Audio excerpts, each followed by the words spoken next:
suivez la télévision Isanganiro. Bienvenue, chers téléspectateurs, à ce journal dont voici les principaux titres. Certains habitants de Gasenyi Nyakabondo 2, commune Mutimbuzi, tout près de la présidence de Monde à l'État, de prendre une décision concernant leur cas. Ils affirment vivre dans des conditions difficiles depuis qu'ils ont été contraints de déménager. Ils appellent toute âme charitable à leur venir en aide. Vous aurez les détails au cours de ce journal. Et à Ngozi, plus de 100 ménages de la colline Gachekeri viennent d'être expulsés de leur toit suite à la construction d'une ligne étatique, électrique interétatique. Ils disent craindre de ne pas avoir une indemnité qui coïncide avec la valeur actuelle de leur terrain. Le responsable de ce projet tranquillise, ils sont à l'œuvre. Vous aurez les détails au cours de ce journal.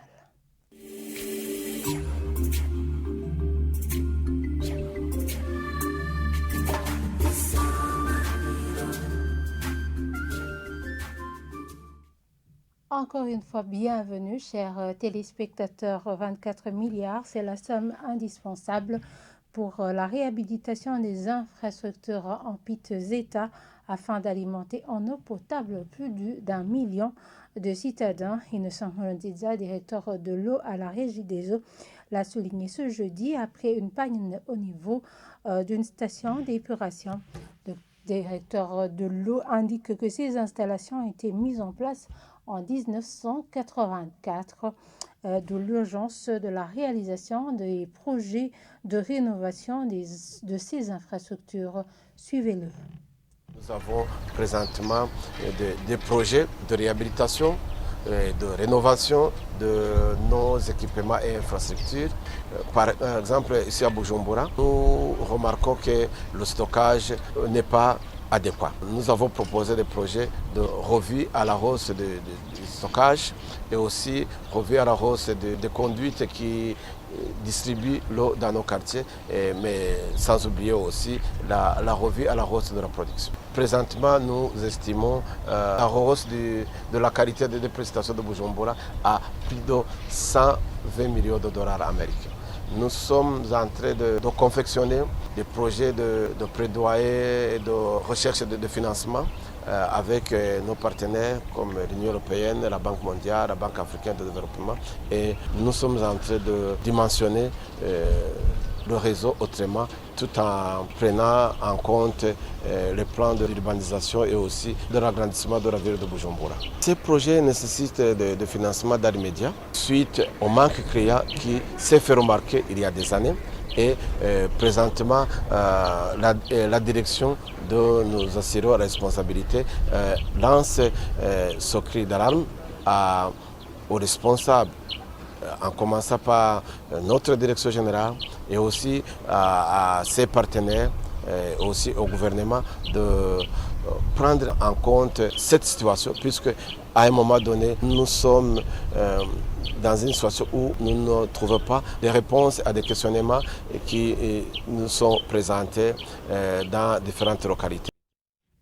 Et certains habitants de Gasenyi Nyakabondo 2, zone Ruwirizi, commune Mutimbuzi, tout près de la présidence de Monde à l'État, de bien se prononcer concernant leur question d'indemnisation ou de leur octroyer une place pour ériger leur maison. Ils disent qu'ils vivent dans des conditions déplorables depuis qu'ils ont été chassés de leur toit. Ils lancent un appel aux bienfaiteurs de leur venir en aide. Reportage de Jean-Marie Mayonga. Malaria iradukubita dukanafanga yo kwivuza kuko turara hanze. Ces habitants d'Ogasenyi Nyakabondo 2 expliquent qu'ils n'ont pas de place pour dormir. Les intempéries, la malaria, les menaces, ils disent qu'ils ne sont pas autorisés à réhabiliter leur maison. Nous sommes ici depuis 2016. Lorsque le gouvernement a décidé de nous chasser, il nous a interdit de faire aucune activité ici. Un recensement a été fait et jusqu'à aujourd'hui, nous ne pouvons plus réhabiliter nos maisons. Nous sommes dans une situation de désolation. Nos maisons ont été détruites. L'intempérie des moustiques, ce n'est pas facile. Nous sommes menacés par la malaria. Nos enfants dorment dehors. Ils demandent au gouvernement de tout faire pour résoudre leurs problèmes. Nous demandons aux bienfaiteurs et au gouvernement de trouver une solution à notre problème. Nous sommes citoyens burundais comme les autres et nous voulons vivre comme les autres. Et ceux qui le peuvent, qu'ils nous viennent en aide.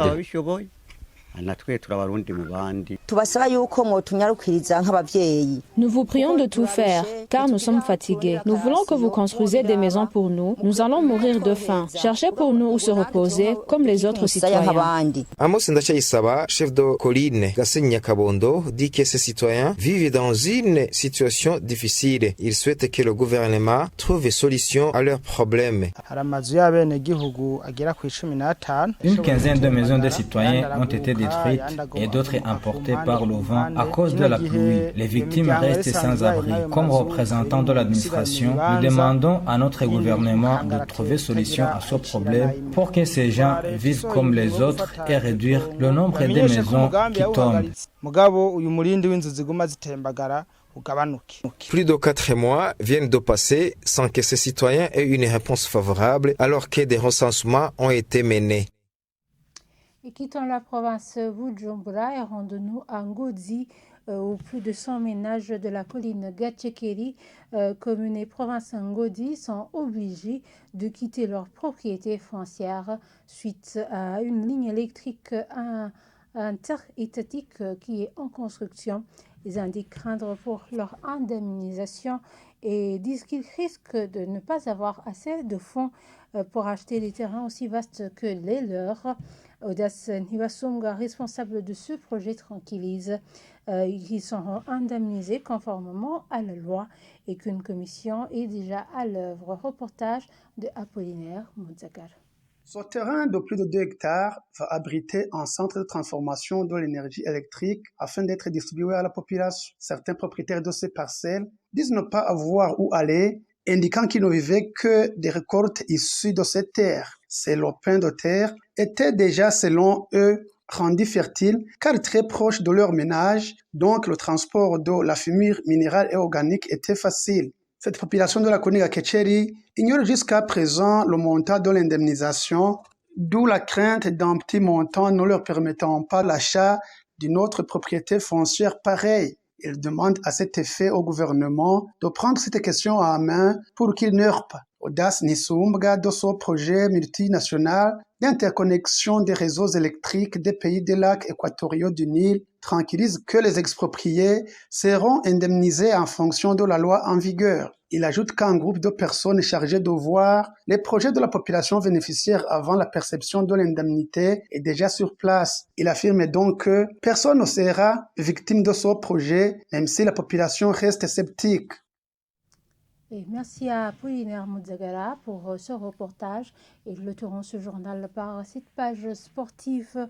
Le Burundi abritera le tournoi zonal de tennis de moins de 14 ans et moins de 6 ans à partir de ce samedi 7 janvier 2022.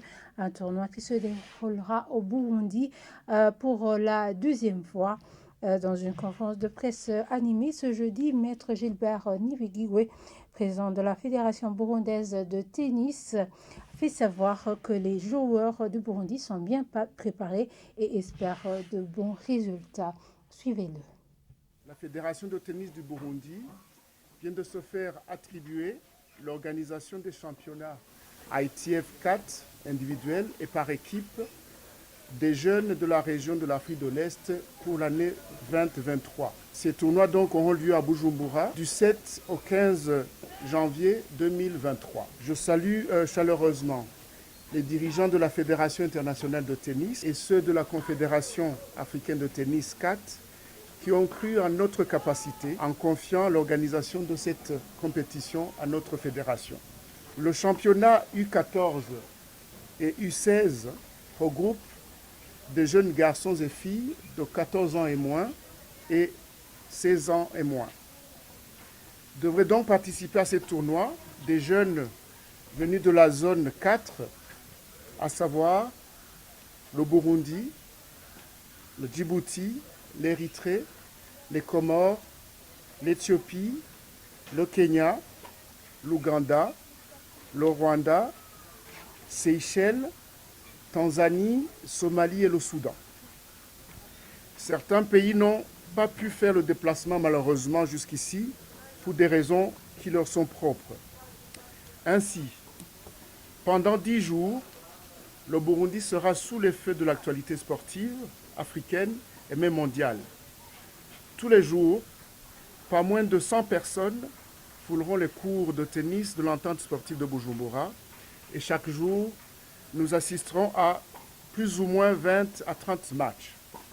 Les matchs auront lieu ici de 9h à 17h. Ces compétitions de la zone 4 sont d'une importance capitale dans la mesure où elles sont qualificatives pour les championnats africains de cette année. Nous appelons donc le public à venir nombreux pour admirer le beau jeu de tennis et surtout pour soutenir nos athlètes. C'est pour cette raison qu'au niveau de notre fédération, nous avons mis les petits plats dans les grands, comme on dit. Non seulement dans l'organisation, mais aussi et surtout dans la préparation de nos joueurs. Le Burundi a de fortes chances de médailles dans toutes les compétitions et dans toutes les catégories. Et voilà, c'est ici que nous clôturons ce journal. Merci de nous avoir suivis et très bonne suite de programme sur la télévision Isanganiro.